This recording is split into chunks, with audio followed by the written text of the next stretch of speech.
Hello, welcome to the video for our Game Jam breakdown for January 2016, Zila Part 3. So, when we last left off in Part 2, I was jabbering on about artificial intelligence and mocking out a basic level. So we're going to go ahead and continue from there. The next part that I needed was basically how do I stop them from getting to the exit? How do I destroy them? So, the original plan for my son was to be able to set them on fire and eat them. Well, to set yourself on fire. And I thought that was cool, but I did fire in my last one, so I put that to the side. I figured I'd just make little laser eye beams and be able to shoot people. I thought that would be more fun. So I figured that would be my first start. Now, in my last game, when I submitted it, if we go and run this, we're going to notice I have a little cursor in the front of the screen, my little crosshair.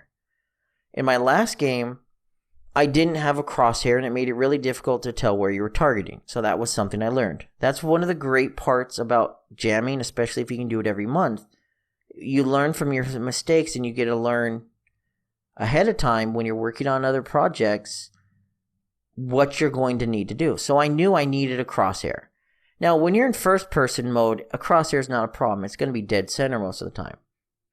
But when you're in third-person mode, if you have a crosshair, it's kind of difficult. You have some issues. If I was, for example, to take my test character here, let's go ahead and this is a good example of what our test map is for. So we'll pull up our test map, and we will drop in our... Actually, we won't drop into it. We'll go into our game mode.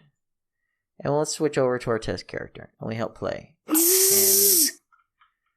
And, the cursor is defined by my character, which is why we don't see it on this character. If I was to switch back over to my other one, we'll see, whoops, we'll see lots of errors, because I'm in the test map, and, you know, I don't have an actual player start. Where this is... This is one of those things. Player start. There we go. Okay. So there we go. We have our little cursor. Let's switch back over to test character. And you'll notice I have no cursor. But when I'm on my Zila character, we have a cursor. One of my design decisions was to put the cursor inside the character, just so the character has where that cursor is supposed to be, because of how I'm doing the cursor. So in the last game, I basically made a 3D widget on the ground wherever the cursor was at, because it was intended for interaction. The last game had no firing. It was a point and click with a third-person character. So you aimed at something and you interacted with it like a button. So I projected in 3D, using a 3D UMG widget, a cursor on the surface. For this one, since you're actually aiming and firing, it wouldn't have been too appropriate. So I used some code I found on the general internet, and I made a cursor. If we go into our character, we have our crosshair. Our crosshair is a widget, which is right. How can you tell if it's a widget or not if I renamed it? That's slightly annoying, but it is a widget type component. If we scroll down and we look for widget, you have a widget component. So widget is basically a way of putting a UMG, a user interface blueprint, into the world. In this case, I went ahead and put it on my character, and I told it to do it in screen space, which basically means it's going to be rendered as part of the user interface itself, not in the physical world. And then I told it to be for my crosshair. And my crosshair is really simple. It's just literally a crosshair that's an image. That's it. And the cool thing is, this is something you should always think about doing. A lot of this stuff I did not download from a third-party source. If we look in here, we have our engine content, which comes with the game, and there is hundreds of images, and there's some crosshairs in here, and there's check marks. Here's another one I could have used as a crosshair. There's tons of free art already built into the base engine that they use for the user interface. So that's all my crosshair is. So what I decided to do is basically with the code, which is right here, which is again not commented or lined out. Hey, we can get rid of this one if we don't need that. What we're doing is we're doing a line trace from our camera. We have our camera on the character. We get the rotation and the forward vector. We go ahead and we multiply that from where the camera is. So we go 3,000 ahead of the camera. And we set that as our start and end point. This is a normal line trace. There's nothing odd about this at all. Basically, we're saying, hey, what is between us right here and 3,000 ahead of us? We go ahead and we do a special channel called player damage. One of the issues I ran into before is apparently not starting in my player start again. Let's try this again. There we go. One of the issues I ran into before was the camera would get occluded by the player and the cursor would get occluded by walls and things like that. So what you can do in your project settings under collision is you can set custom channels, object channels, trace channels, and then presets. By creating a custom trace channel, which I've called player damage, what that does is it allows my line trace to only be stopped by things which are affected by player damage. So if we were to pull up our... Let me shut off engine content and pull up our character that we've been working with and pull up our character. And then we find our capsule. And we go down here. You're going to find player damage is set to block. Our camera visibility is set to ignore our enemies. So our camera is never going to be blocked by an enemy. But the player damage channel, if we fire out a line trace, it will be blocked. Because this is something we can damage with the player. And I wanted it to only be affected by that.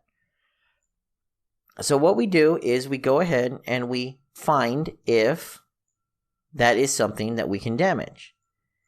If it's something we can damage, which is right here, we go ahead and this is something I did later, which is why it's a giant mess, which I'm going to clean up shortly. But basically, here, let's do this. That's what comments are for, you know. Is this a player damage target? Well, actually, I can't. Can we shoot this? How about that? Basically, things like dead air are not going to come back. So we don't want our cursor to be affected by if we're looking into nothingness down a hallway. So can we shoot this? If we can shoot this, we set where our crosshair hits. So if we were to go ahead and go into here and debug and hit play, and you looked at our... Oh, let's change this to persistent. I like persistent. Oop, let's try. Oh, I gotta be in here. Hit play. Okay, so it's set to persistent. So as you can see, if we do this and we eject, you're going to see our line trace goes off forever. If you see here, our line trace is being obstructed by our wall, and that's why we have green there and we have our little squares. So if we are looking out to nowhere, we're going to want our cursor to pretty much be in the middle, into nowhere. But if we have a target, something that it's hitting, we need our crosshair to be adjusted based on how far away that target is. Now, it may not seem like it's moving much, but believe it or not, it is actually adjusting itself in screen space, left, right, up, or down, based on where our target is. And also, doing it this way, we're allowed to do our extra fun little feature right here. So, this right here is our interface right here. So this one is this damageable? So one of the things I did was I created an interface. I thought it'd be fun. Let's go back into, let's find our player right here, and let's erase our test character. And this is again why we have player maps, test maps. Let's drop our character in. Let's go and rotate him, and this should work. If it doesn't, we'll figure it out. And of course, that can keep There we go. Okay. So, we have a line trace turned on, so that's not helping. Okay. Try this again. Okay, so, looking at the wall, we have a white cursor. Looking at nothing, white cursor. Looking at the player, red cursor. If we back up far enough, let's see if I can back up far enough. Oh, I can't. Well, the nice thing is, we can take the player, and we can go like that. Let's try, ooh. Let's try that. Okay. Yeah, let's try, go back in here. Okay, so, can we, oh, Jeebany. Okay, so, it's all about playing with stuff. There we go. Okay, so now we should be far. There we go. So I'm on the character, but it's white. Once I get close enough, it's going to turn red. Basically, I was noticing while I was playing, once I start shooting at the character, it's kind of hard to know if he's within range. So what it does is it turns red when you get close enough based on our line trace. And that one's pretty simple. Basically, did we hit something? Yes or no. If we did, we set the crosshair. If we didn't, we basically are setting our crosshair back to nothing. Based on what we hit, is it a targetable object? Which is the great use for interfaces. There's nothing in here. It's nothing. It's a blank interface that I'm simply using as a flag. All my characters are flagged as targetable. That's it. So is it a targetable object? Basically, is it damageable? If it is, and we have a target in our crosshair already, I go ahead and do nothing. If we don't have a target in our crosshair, I tell it to set a target in our crosshair, and I tell it to tint the reticle. And this is going to repeat every time we do a line trace. Now you may be thinking, this is really weird. For performance reasons, this line trace is going to be run anytime we need to do the line trace, which is going to be every frame, to see if we have anything in front of us and to adjust our cursor. Now imagine if we're sitting here like this.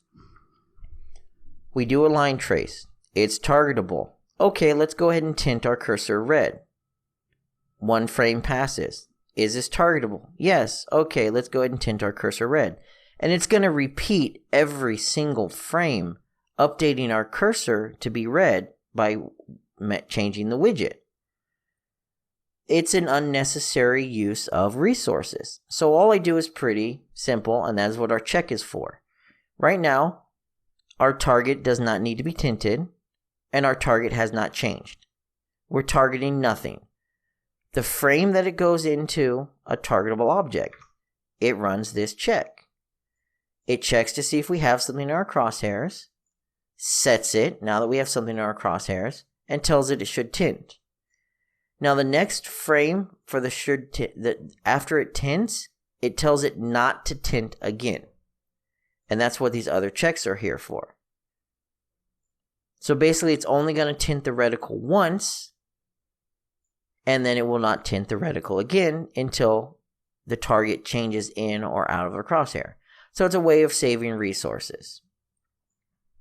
And down here, basically, if we don't have a target, I tell it not to have a target, and I tell it to tint it because we don't have a target.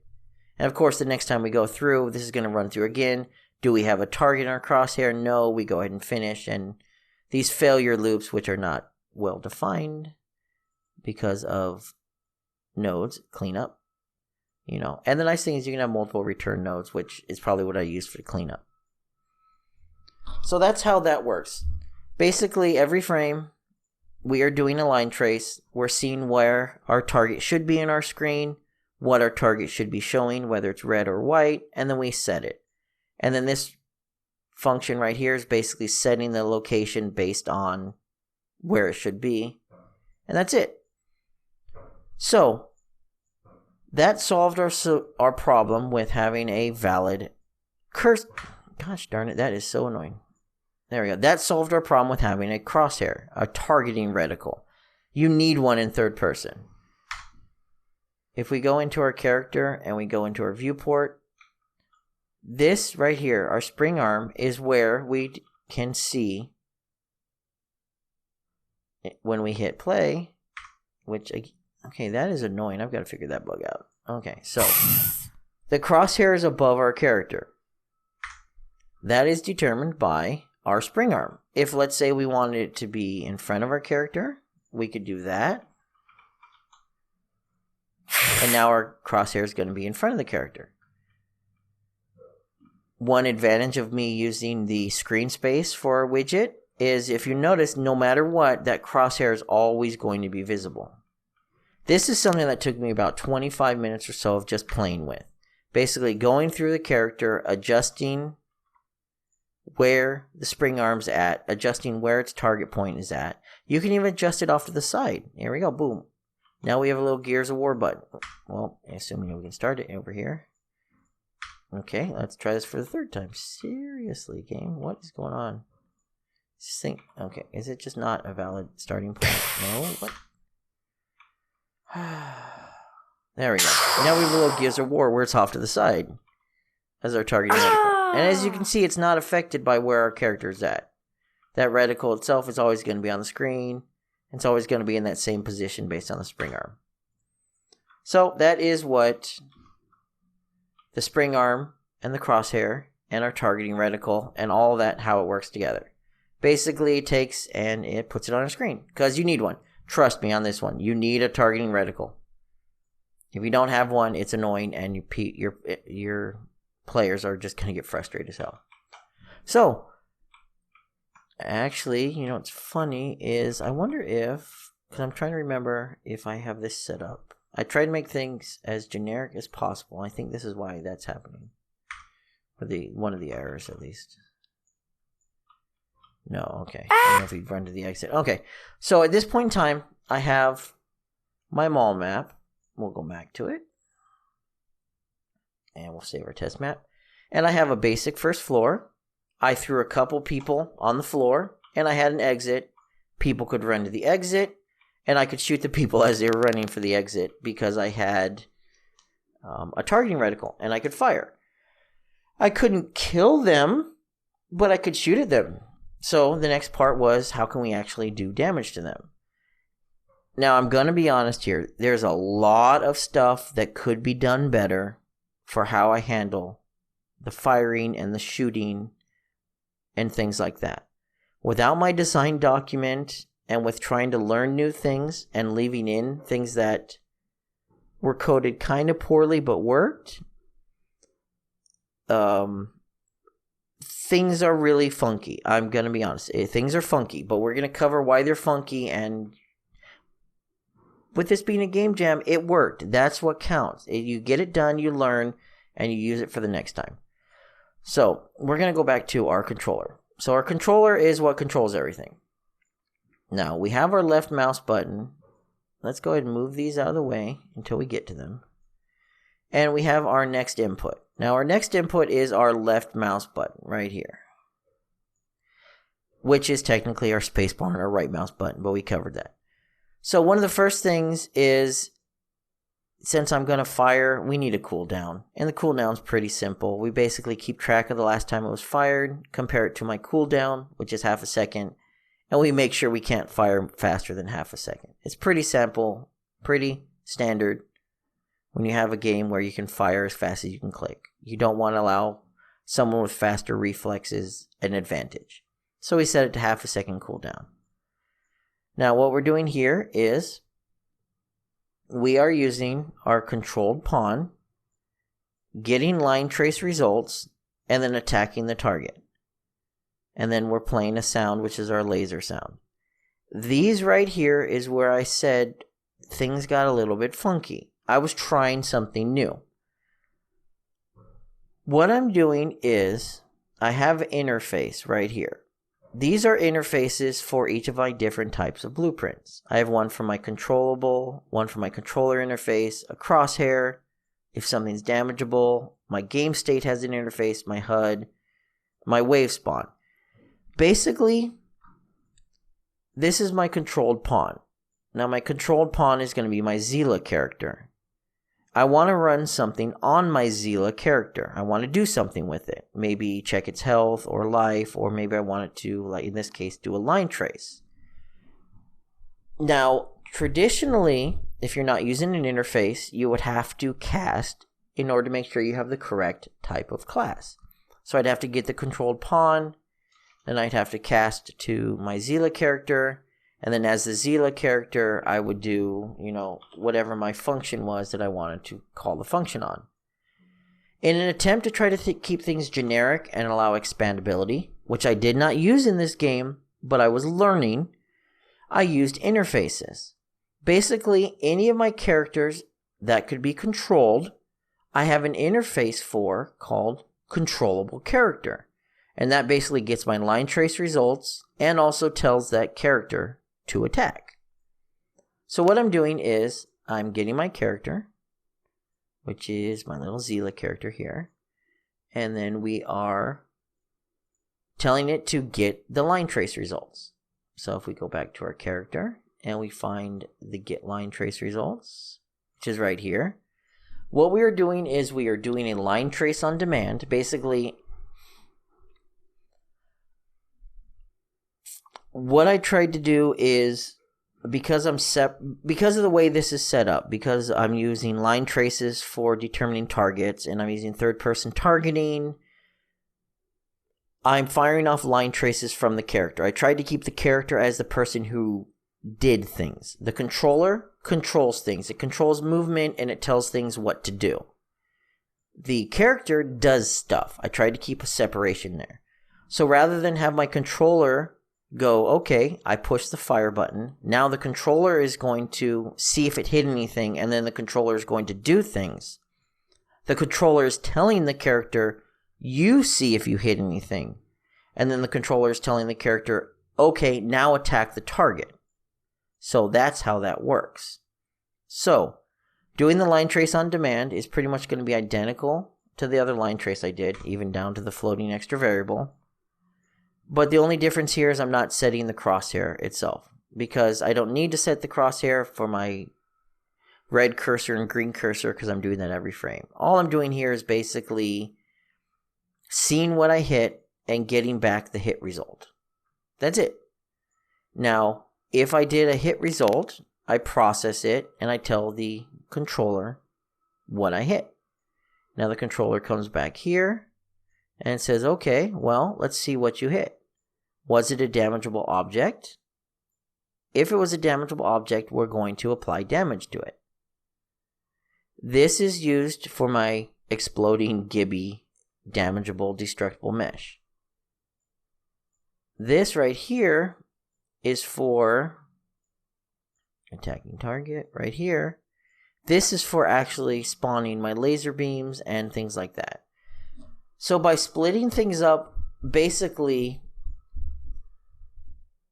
the character sees what it can hit. The character determines what happens when it attacks. It fires laser beams. So by separating these things and using it generically, if I had another character that didn't use laser beams but maybe let's say shot lightning, it would have a different particle effect. Maybe it would fire from a different place. Maybe it would have a different sound. So by doing attack target on the character itself, I am using a unique function that's only on this character, that's going to be unique to each character, and I'm using it generically.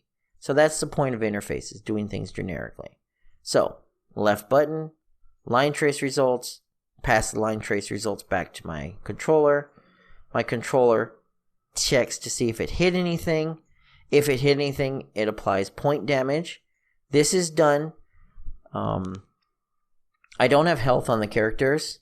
I'm only using damage to determine if it should be destroyed by being hit, basically, and if it should explode into a shower of gibs. So this applies point damage to what I'm hitting, and then we go back to here. We tell it to attack the target, which is our character doing this, which is spawning a laser beam out of one eye, spawning a laser beam out of the other eye. So that's what attack target does. We play the sound for the laser cue. Technically, you know what? That shouldn't be in there. So since this, you know what? That should be right here. So that is an example of a mistake. So what I did was I moved the sound from the controller to the character itself, because the character is the one that should be playing the sound, not the controller, so that way everything is compartmentalized. So here's actually, play effects and sound. And even though we can't see that, it did it. So there we go. So this function plays the effects and the sound. So what we've done here now is this effect right here. We play a lightning bolt and we fire. That's it. That's all that did. Bing bong. It's really generic, but by separating things between the controller and the character, we are allowing us to add in, and we can drop in another character. We can have these same exact interfaces on the new character, and it's going to allow us to have customized effects and results on that character that's unique to that character. Because maybe, for example, these line trace results right here, which if it opens up, this comes from the camera. Maybe another character is going to be a first person. I don't know. Hey, we've got a weird game. One character's third person, one character's first person. And we have a custom character that's first person. It's an eyeball, for example. So we're not going to want to use the same type of line trace results. We're going to want to use something different. Or maybe, I don't know, this one's really weird. Let's say it's got 3 different attacks. So we're going to want to do 3 different line trace results and pass back 3 different attacks. So I just basically kept it open. So if you've noticed through all this, we aren't actually doing anything when we go to our test map. You may be wondering, and hopefully it's easy enough to figure out. So now we've covered what happens when we've covered a really annoying issue, which we've covered what happens when you fire, how it fires, how it plays the sounds, and then now when we have a target, when it's red, why it's red, and then also when we fire, someone exploding.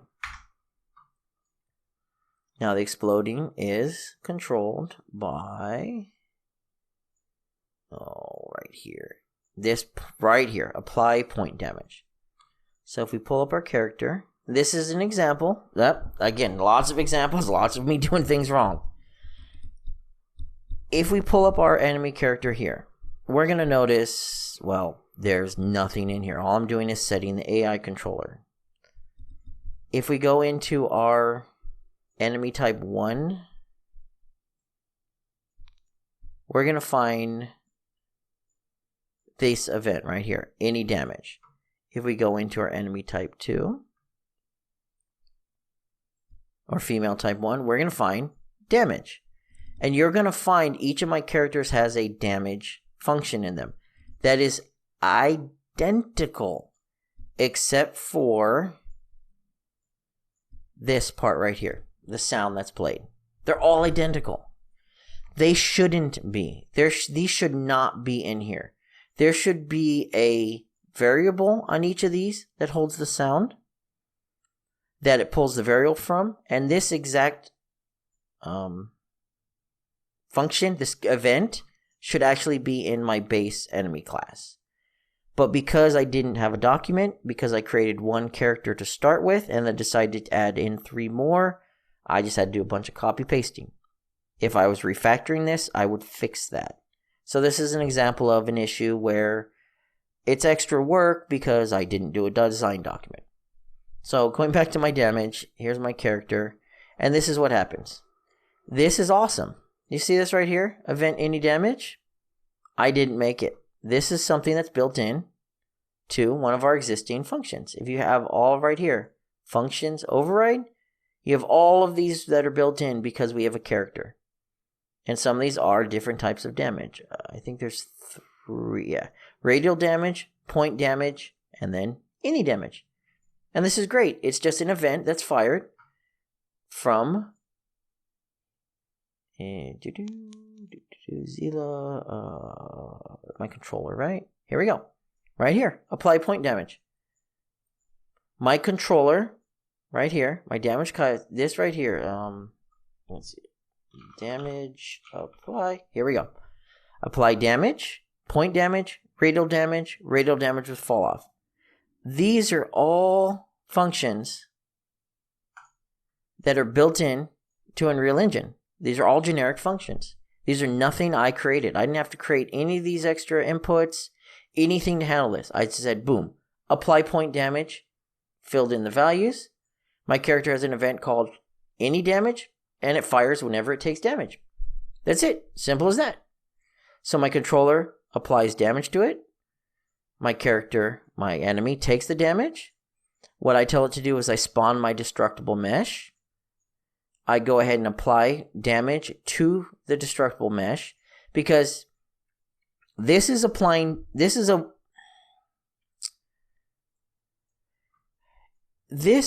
could be something as simple as passing along a generic message. I didn't have to apply damage. I decided to try something fun.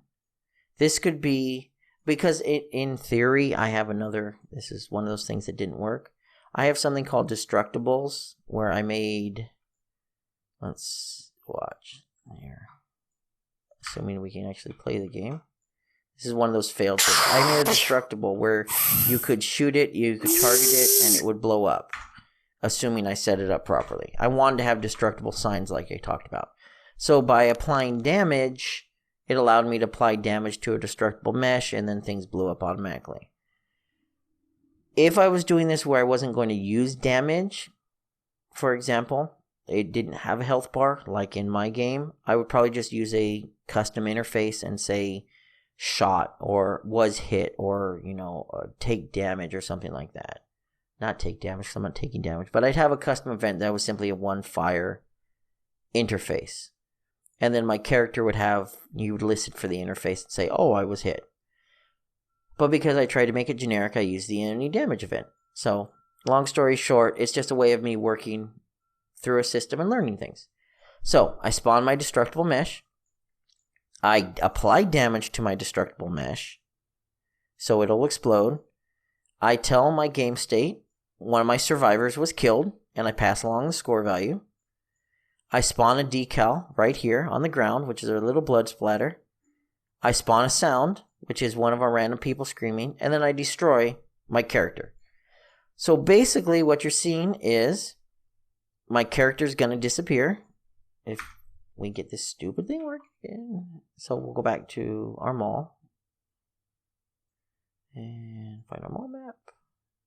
Save, hit play, run through our mall.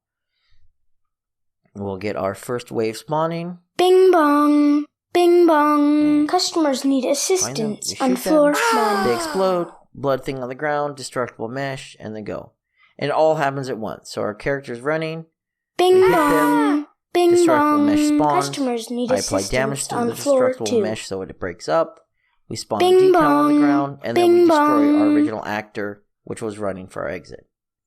And that's all handled right here in our any damage event. So at this point in time, this is going to end whatever video we're on, 3 or 4. Oh my god, what video are we on? That is hilarious. Video 3. Okay, so this is going to end video 3. In this one, we covered some mistakes I made with not setting up my characters properly from scratch by using a design document. But we were able to successfully have a cursor that identifies our player, enemies, and targetable objects, reacts properly to the environment. We were able to fire, and we're able to apply damage. And then our enemies explode once we apply the damage. So, technically, at this point in time, you have a basic game loop. You have an action, which is moving around your screen, and you have feedback from it. You have firing, which gives you the firing effect and the feedback from it. Bing bong. You have shooting Customers need assistance which gives you the explosion and the feedback from it, and the death event. Now, we don't actually do... technically, I'm playing the game, so we get points, and our counters go up and down on our interface. But in terms of a basic game loop, we have something that is considered a basic game. We have feedback. We can adjust things. We can adjust the firing rate. We can adjust the spawn rate. We can adjust how fast they run from place to place. We could actually start at this point in time. I'm not going to finish the video. I'll just finish what I did next. I added these little rooms, and then I added in multiple spawn points. Now, these spawn points I will cover in the next video. The spawn manager I will cover in the next video. But basically, I was able to have characters that were in my scene that would run to a random exit, and I'd have to shoot them down. No point tracking, but hey, I had a basic game. So at this point in time, I had to determine my next goal, what I was aiming for, and what I wanted to finish the game with. And we'll discuss that in the next video. So if you have any questions or comments, please feel free to leave them below.